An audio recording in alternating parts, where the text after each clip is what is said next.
Bismillahirrahmanirrahim. Assalamualaikum warahmatullahi wabarakatuh. Kembali kita bertemu kembali pada sesi kedua di minggu ini. Kali ini kita akan membahas mengenai aplikasi sederhana pemodelan untuk menunjukkan adanya interaksi tata guna lahan dan transportasi.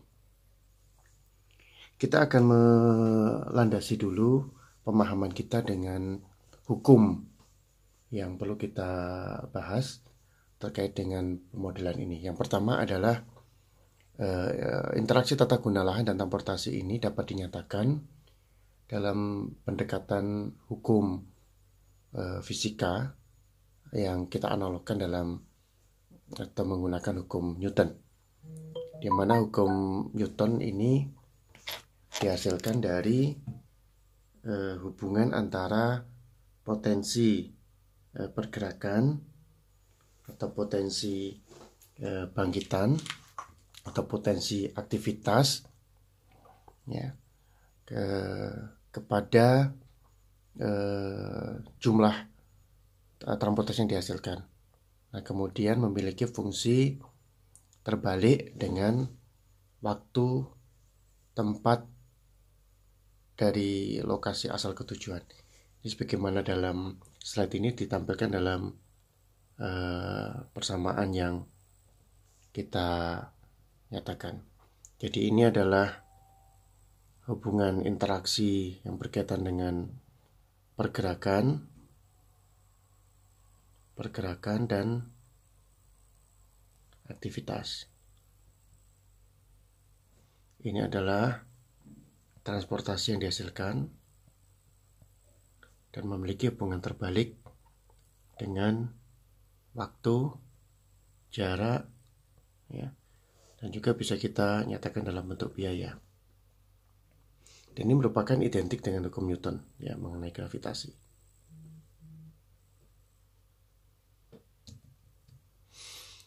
Nah, yang kedua adalah hubungan antara waktu perjalanan dan arus yang dinyatakan dengan pendekatan Davidson 1966, di mana di sini kita bisa mendapatkan waktu perjalanan pada saat yang kita ukur ya, yang merupakan fungsi daripada waktu perjalanan pada saat zero flow.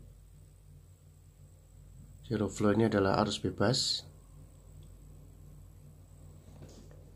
yaitu waktu perjalanan pada saat tidak ada kendaraan lain ya yang berada pada ruas jalan atau segmen tersebut.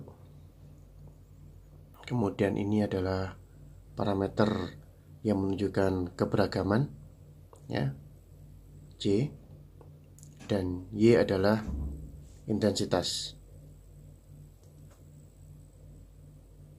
Intensitas yang kemudian dinyatakan sebagai rasio antara arus lalu lintas dan kapasitasnya.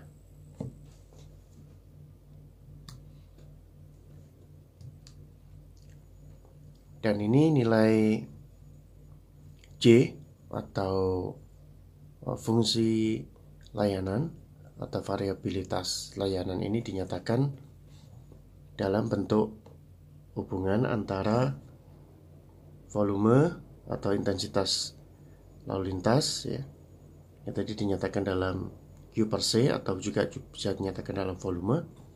Kemudian ini kita lihat beberapa bentukan grafik yang dihasilkan oleh nilai J tersebut. Apabila J ini kita nyatakan sebagai nilai 0, maka dia akan mendekati pada kapasitasnya. Semakin besar nilainya, maka dia akan semakin menjauhi dari nilai kapasitasnya. Ini adalah kapasitas.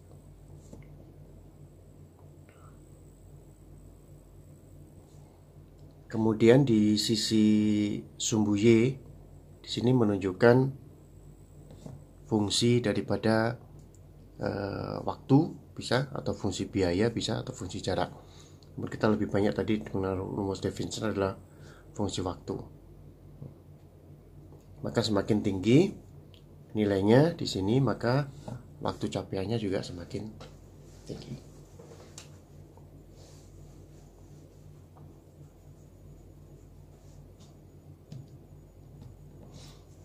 Nah, kemudian hukum yang ketiga adalah interaksi antara tata guna lahan dan transportasi yang kita nyatakan dalam hukum Wardrop, yang menyatakan bahwa arus lalu lintas akan kemudian mengatur dirinya sendiri sehingga besarnya waktu tempuh untuk semua alternatif rute yang tersedia memiliki waktu tempuh yang sama atau minimal. Jadi misalnya kalau ada satu pergerakan, dia memiliki beberapa rute.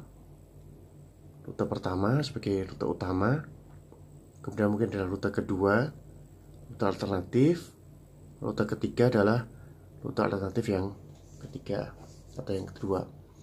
Nah, ini adalah rute utama atau rute pertama.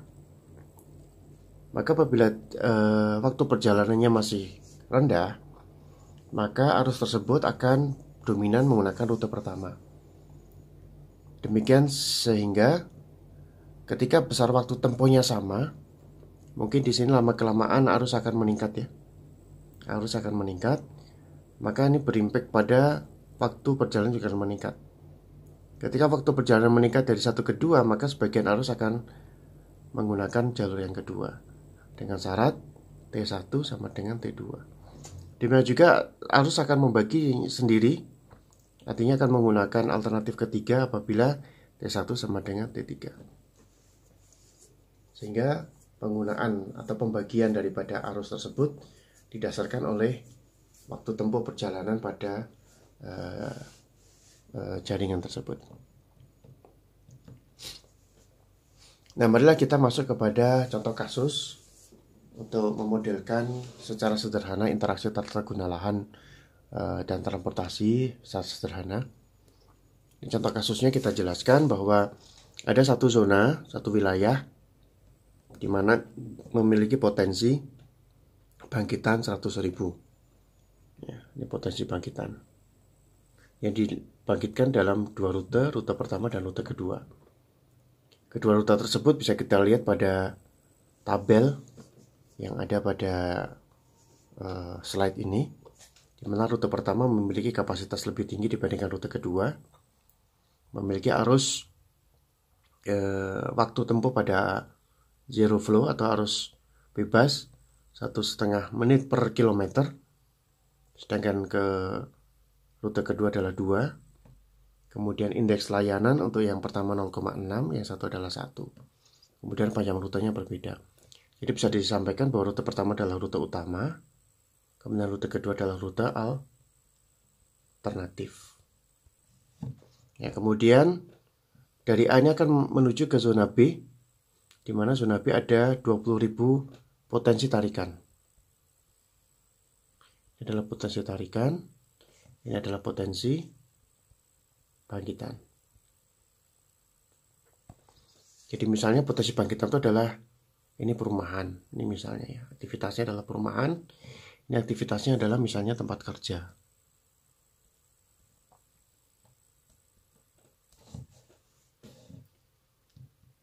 Nah, kemudian cara menyelesaikan, yang pertama kita menyusun sebuah hubungan interaksi tersebut dalam hukum Newton tadi, yang hukum pertama.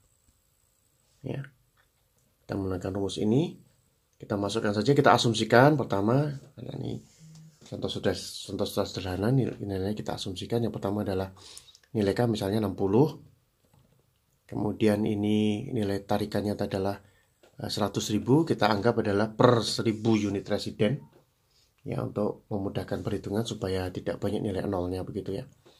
Maka ini kita tuliskan 100, ini kita tuliskan 20 dibagi dengan T. T ini tidak kita ketahui, ini kita cari ya, T kecil, sehingga kita dapatkan hubungan TAB adalah 120 per T waktu ya.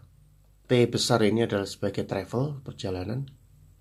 T kecilnya adalah fungsi waktu ya, per unit residen 1.000. Kemudian menggunakan hukum 2, kita nyatakan di hukum 2 tadi ya, kita masukkan untuk rute 1 komponen-komponennya. Di rute 1 adalah jaraknya 16 km, kemudian waktu arus bebasnya adalah 1,5 menit ya, 1,5 menit per kilometer. Jadi kita kalikan kilometer per menit per kilometer, kita dapatkan waktu T0. Kemudian ini adalah nilai J ya. Tadi adalah dalam soal sudah kita ketahui nilainya 0,6. Kemudian ini adalah nilai Y-nya ya. Y sebagaimana rumus di atas adalah Q per kapasitas. Harusnya adalah kita cari, karena ini tidak kita ketahui, dibagi dengan kapasitas harusnya 3000 ya. Kemudian kita sederhanakan, maka kita peroleh nilai yang ada di sini. Ini per 1000 kendaraan per jam. Jadi dari sini kita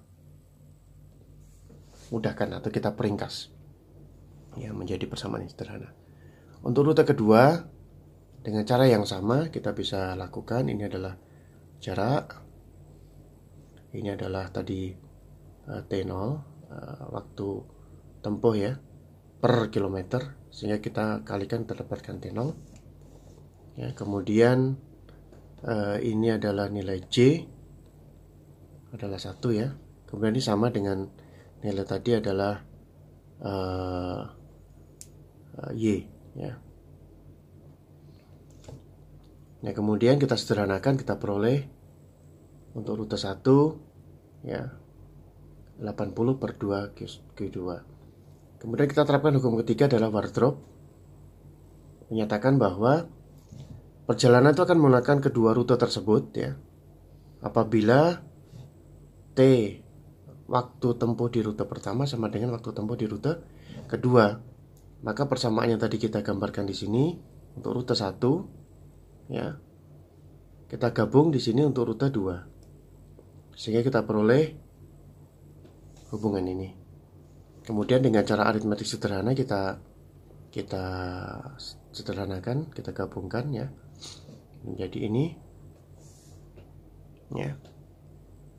Di sini adalah 24 kali 3 0,4 Q1 kalikan 2 min Q2 sama dengan 80 kalikan 3 min Q1. Nah, kalau kita urai maka kita dapatkan persamaan ini.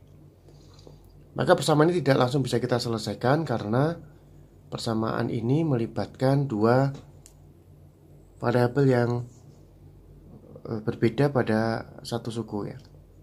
Harus kita uraikan lagi. Kita perlu satu substitusi. Tadi yang pertama kita dapatkan ya, hukum yang Newton pertama adalah TAB sama dengan 120 per TAB kecil. Dan TAB ini merupakan hubungan ya, ataupun kita bisa uraikan dalam Q1 ditambah Q2. Maka di sini kita bisa dapatkan rumus ini. Q1 plus Q2 sama dengan 120 per TAB. Dari sini kita ambil persamaan salah satu dari rute 1 atau 2 yang sederhana. Kita masukkan sini aja untuk mengurai. Maka di sini kita substitusikan ke dalam nilai TAB yang ada di sini. Sehingga secara sederhana kita dapatkan nilai persamaan di sini. Nah, nilai ini kita akan gunakan untuk mensubstitusi salah satu persamaan yang ada di sini. Ya. Di sini kita boleh mengambil Q1-nya, boleh mengambil Q2-nya. Mana terserah yang akan kita selesaikan. Maka misalnya di sini saya akan mengambil Q1-nya, ini yang kita ambil, maka kita uraikan Q1 sama dengan 3 dikurangi 2,5 Q2, kita masukkan ke persamaan tadi, sehingga nilai di sini akan menggantikan seluruh nilai Q1 yang ada di sini. Ya, kita sederhanakan, kita buka kurungnya, dapatkan ini. Nah, kemudian kita dapatkan persamaan kuadratik. Persamaan kuadrat. Nah, persamaan kuadrat ini kita selesaikan dengan mencari akar-akarnya. Akar-akarnya. Nah, akar-akarnya adalah ini. Kita masukkan nilai. Nah, kalau di sini adalah kita dapatkan nilai A dan 3. B adalah 24,4. C adalah minus ya, jangan lupa minusnya 10,8. Kita masukkan ke rumus akar ABC.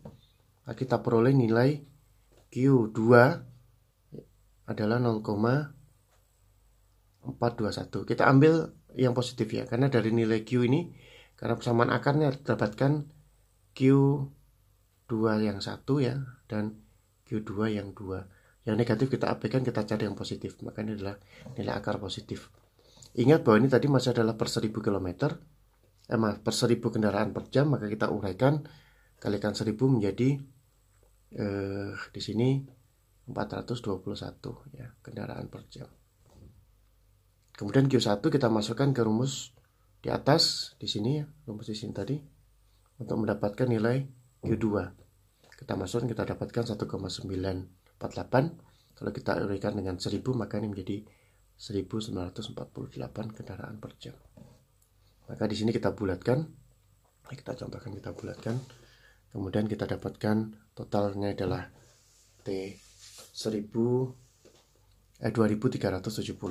ya. Dapatkan Q1 dan Q2. Nah, waktu tempuhnya kita kembalikan ke rumus pertama tadi. TAB sama dengan TAB besar ya.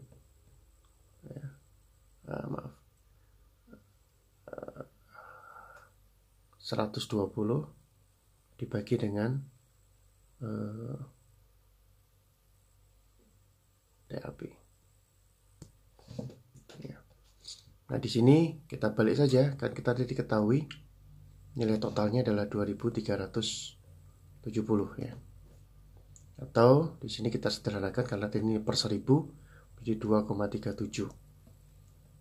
Nah, di sini kita gantikan nilainya ya, TAB besar kita gantikan sehingga kita dapatkan 120 dibagi dengan 2,37.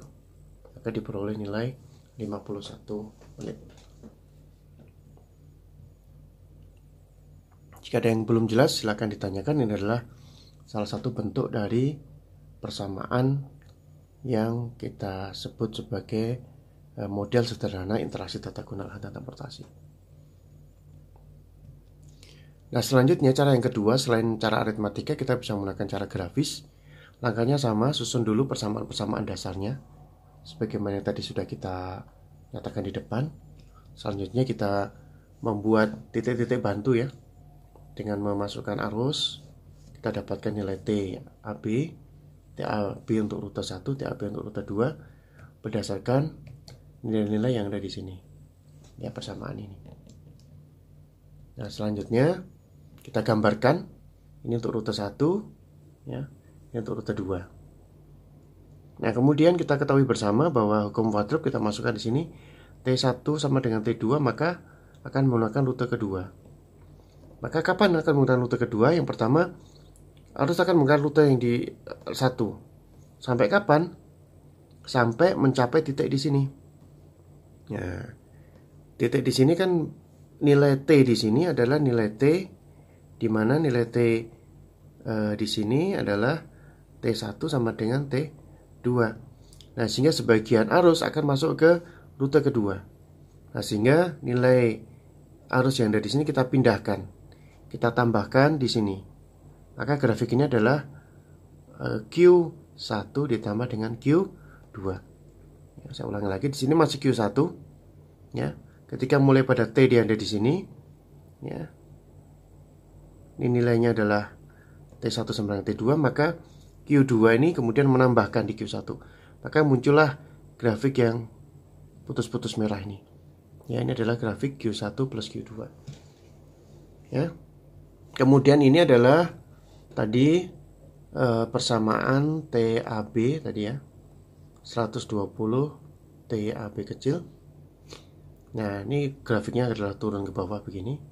Ini rumus demand sampai bertemu pada titik ini. Ya. Kemudian kita garis ke samping horizontal menuju ke sumbu Y. Ada perpotongan di Q2 dan ada perpotongan di Q1. Kalau kita lihat di sini nilainya adalah sekitar 1900 ya. Ini di sini adalah 50 begitu ya. Di sini 420. Dan ketika gambarkan di sini adalah nilai total 2370. Maka persamaan ini ataupun cara ini adalah sama dengan metode aritmetik yang tadi sudah kita sebutkan sebelumnya. Ya, Anda bisa menyelesaikan dengan metode aritmetik maupun grafis karena duanya akan menghasilkan nilai yang sama. Selanjutnya kita bisa kembangkan ke pertanyaan berikutnya. Bagaimana kapasitas jalannya kalau di rute 1 dinaikkan menjadi 4.000 kendaraan per jam? Maka di sini langkah berikutnya adalah mengganti, maaf nih 4.000 ya, mengganti kapasitas tadi di persamaan TAB rute 1 menjadi dari 3.000 menjadi 4.000. Ya, maka kita peroleh persamaan baru dengan cara yang sama. Ya, nah kita lihat di sini tadinya adalah rute 3.000 menjadi kapasitas dengan 4.000. Maka akan terjadi perubahan ya. Perubahannya adalah kita lihat yang melalui rute 2 menjadi semakin rendah. Tadinya dalam 420 menjadi 240. Kenapa? Karena kapasitas di rute 1 semakin meningkat. Ya, sehingga T-nya juga akan berubah ya. Ini akan berubah di sini T-nya. Dan dia waktu tempuhnya ya. Kemudian juga totalnya juga akan berubah. Adalah nilai equilibrium atau nilai keseimbangan. Apa yang bisa kita simpulkan? Ya, Anda jelaskan dari hasil diskusi kita melalui media ini bagaimana waktu perjalanannya, bagaimana pemilihan rute. Di sana ada pemodelan yang menunjukkan aksesibilitas, ada arus lalu lintas yang dibangkitkan di titik A ke titik B, ada distribusinya di rute 1 dan rute 2. Kita menghitung volume kendaraan, kita mengidentifikasikan ada hubungan dengan kapasitas. Kita juga sudah mengenalkan adanya indeks tingkat pelayanan, dan yang terakhir adalah adanya skenario pergerakan. Demikian, ini adalah referensi yang digunakan untuk memodelkan atau mempelajari pemodelan ini. Bisa Anda lanjutkan untuk mendapatkan informasi lebih lanjut pada referensi ini. Jika ada pertanyaan silakan disampaikan di forum. Dan ini ada latihan untuk pembelajaran, silakan dikerjakan ya, kemudian Anda submit dalam bentuk PDF pada forum yang sudah kita tentukan ya.